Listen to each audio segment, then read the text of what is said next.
Dear student, welcome ई lecture series. Hopeful आप सब अच्छे होंगे और आज जो अपना बिजनेस लॉ ई लेक्चर है उसका वेट कर रहे होंगे। और इस ई लेक्चर के अंदर जो हम मॉड्यूल 6 से टॉपिक ले रहे हैं वो है कंज्यूमर प्रोटेक्शन एक्ट 1986।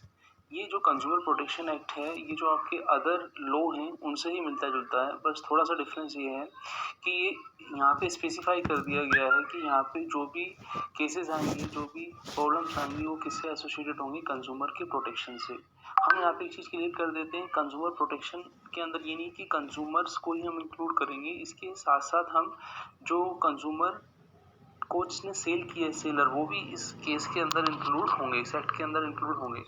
बात करते हैं इस एक्ट की। ये एक्ट आया कब और इस एक्ट की जरूरत क्यों पड़ी। ये एक्ट जो है आपका 24 दिसंबर 1986 को आया था और इसकी जरूरत इसलिए पड़ी कि जब कंज्यूमर और सेलर के बीच में जो डिस्प्यूट होते हैं उन डिस्प्यूट्स का सॉल्यूशंस टाइमली हो और टाइमली उनको उसका कंपनसेशन मिले, तो उसके लिए कंज्यूमर प्रोटेक्शन एक्ट बना। कंज्यूमर प्रोटेक्शन एक्ट को बनाने के बाद इसके कुछ पर्पस थे। वो पर्पस ये थे कि जो कंज्यूमर हैं, चाहे वो आपका किसी डिस्ट्रिक्ट का हो, चाहे वो किसी स्टेट का हो, चाहे वो आपके किसी इंडिया के अंदर जो भी यूनियन टेरिटरी है कहीं का भी हो, वहाँ पे जो भी प्रॉब्लम एसोसिएटेड है कंज्यूमर्स के डिस्प्यूट से उनका सॉल्यूशन करना। तो जो इसका फर्स्ट एम था वो यही था कि हमें अलग अलग लेवल पर क्या करना, ट्रेड डिस्प्यूट्स हैं उनको सोल्व करने के लिए कमीशन को एस्टेब्लिश करना। और ये हम कमीशन क्यों एस्टेब्लिश कर रहे हैं कि जो कंज्यूमर ने जो गुड्स और प्रोडक्ट लिए हैं उनकी सर्विसेज, जो गुड्स सर्विसेज जो लिए हैं उनके एसोसिएटेड डिस्प्यूट्स जो अराइज होंगे उनको नॉर्मली टाइम पीरियड के अंदर उनको पूरा करना। और इसके साथ साथ कंज्यूमर्स के लिए नॉर्म्स तैयार करना ताकि कंज्यूमर्स का जो इंटरेस्ट है वो क्या रहे, सेफ रहे और कंज्यूमर्स को कॉन्फिडेंशियली अपने बाइंग और सेलिंग करें। यहाँ पे हमने कंज्यूमर प्रोटेक्शन एक्ट को पढ़ा और कंज्यूमर प्रोटेक्शन एक्ट के कुछ एम्स को डिस्कस किया। अब हम बात करते हैं कि जो कंज्यूमर प्रोटेक्शन एक्ट है उसके अंदर कौन कौन सी बॉडी है। जैसे हम यहाँ बात करें तो सबसे पहले डिस्ट्रिक्ट फोरम आती है, जो कौन एस्टेब्लिश करता है, स्टेट गवर्नमेंट करती है, वो हर डिस्ट्रिक्ट के अंदर होती है। फिर आता है आपका स्टेट कमीशन, वो स्टेट गवर्नमेंट एस्टेब्लिश करती है, जो एक पर्टिकुलर स्टेट के अंदर एक ही होती है। और ऐसी आती है सेंट्रल गवर्नमेंट जिसे एस्टेब्लिश करती है, वो होता है नेशनल कमीशन या फोरम। हम चाहे फोरम वर्ड लें चाहे कमीशन वर्ड लें, दोनों बातें एक हैं। अब हम बात करेंगे कि ये जो आपके तीनों लेवल हैं, central level, state level, district level पर ये जो फोरम या फिर कमीशन बने हैं इनका चेयरमैन कौन होता है, ईयरली इनकी मीटिंग कितनी होती हैं और इनके अंदर नंबर ऑफ मेंबर कितने रिक्वायर होते हैं।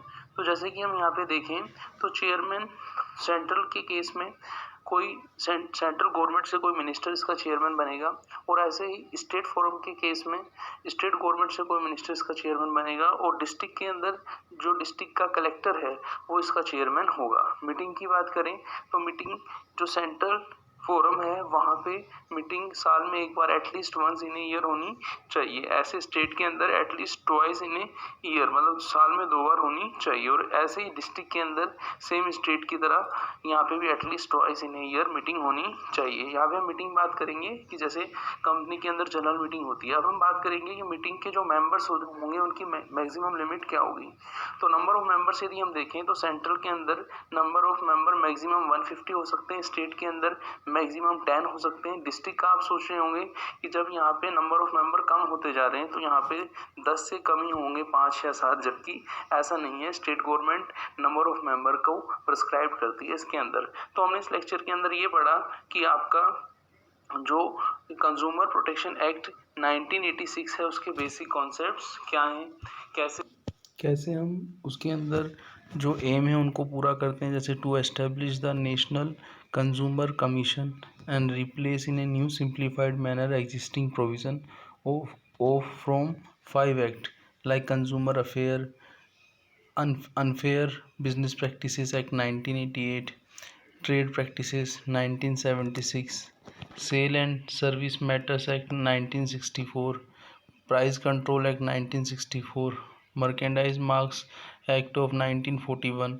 तो स्पेशली हमने इसकी सेक्शन 2 से सेक्शन 13 और 16 से सेक्शन 17 को हमने यहाँ पे कंज्यूमर जो प्रोटेक्शन एक्ट है उसके अंदर हमने क्या अमेंडमेंट को देखा है कि कंज्यूमर प्रोटेक्शन एक्ट जो है स्पेशली डिज़ाइन है जो कंज्यूमर की प्रॉब्लम है, जो सिविल केसेस हैं उनके नंबर्स इतने ज़्यादा हैं, तो नॉर्मली वहाँ पे जो कंज्यूमर के केसेस हैं उनको सोल्व नहीं किया जाता। इसलिए स्पेशली कंज्यूमर प्रोटेक्शन एक्ट 1986 के अंदर ये रखा गया है to promote a fair and accessible sustainable market place for consumer protect and service or to establish national forum and standard to ensure consumer protection as well as make provision for improved standard for consumer information कि consumer को right information मिले, उसके लिए provision for improve standard for consumer information के लिए उन्होंने कुछ conditions लगा रखी हैं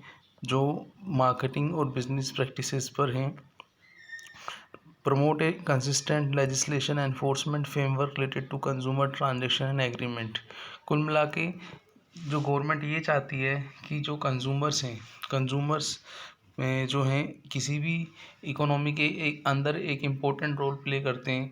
जैसे आपने देखा होगा कि जीडीपी जो रहती है उसमें गुड्स सर्विसेज के बायर सेलर का कितना इम्पोर्टेंट रोल रहता है, तो कंज्यूमर जो है एक इम्पोर्टेंट रोल प्ले करता है इकोनॉमी के अंदर। तो ईच एंड एवरी कंज्यूमर के प्रोटेक्शन की जिम्मेदारी भी है गवर्नमेंट की। और गवर्नमेंट जब कंज्यूमर गुड्स को बाय परचेज करता है किसी भी मीडियम के थ्रू, तो उसको जो भी डिस्प्यूट होते हैं उन डिफरेंट डिस्प्यूट्स के रिगार्डिंग जो सेलर से होते हैं उसके, तो उनके रिगार्डिंग एक एक्ट बना 1986 में जिसको हमने कंज्यूमर प्रोटेक्शन एक्ट बोला। इसके अंदर हमने बेसिक कंसेप्ट्स को पढ़ा कि क्या कंज्यूमर प्रोटेक्शन एक्ट है, क्या उसके ऑब्जेक्टिव हैं। इस एक्ट के अंदर हमने ये भी देखा कि जो फोरम है कंज्यूमर डिस्प्यूट रिड्रेसल का एजेंसी या मशीनरी फोरम जो है कि डिस्ट्रिक्ट फोरम जो है स्टेट गवर्नमेंट एस्टेब्लिश करती है, स्टेट कमीशन भी स्टेट गवर्नमेंट एस्टेब्लिश करता है, नेशनल कमीशन को हमने पढ़ा जो सेंट्रल गवर्नमेंट्स के थ्रू कंट्रोल होता है। तो इस एक्ट के अंदर हमने इस लेक्चर के अंदर इस एक्ट का इंट्रोडक्शन किया। मिलते हैं नेक्स्ट लेक्चर में। थैंक्स।